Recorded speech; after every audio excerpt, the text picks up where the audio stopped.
when I was in the legislature, when I worked in Congress, since I've been governor, I understand even more the details of how important it is to have processors like this out here and to add value to our products closer to home and to be able to sell them to more and more people and open up those markets. So diversified markets are good for everybody.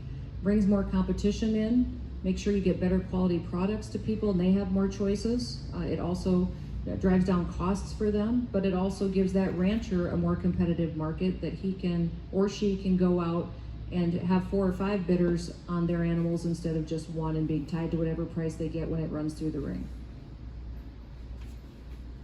Originally, we were just trying to get through to the next day on the pandemic.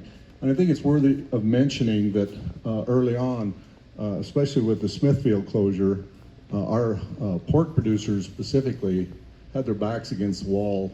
In other areas and other states, there were literally hundreds of thousands of hogs that had to be euthanized and went to waste.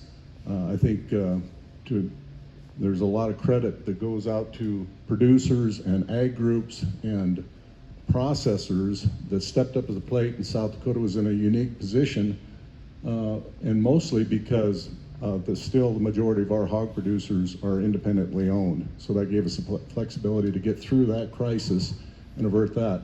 Moving forward, we were looking at long-term solutions, short-term and long-term solutions to some of the problems that we face in the cattle industry.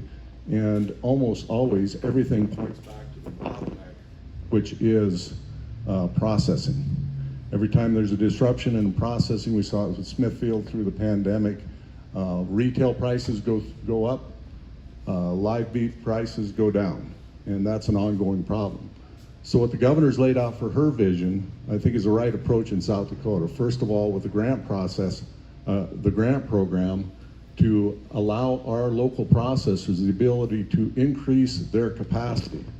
And we've seen these processing facilities are months behind, years behind in their orders for processing of beef and other meat products. So short-term fix is to allow these processors the ability to increase their capacity through a grant program. On the long-term side of it, the governor touched on the CIS program, which is cooperative interstate shipment.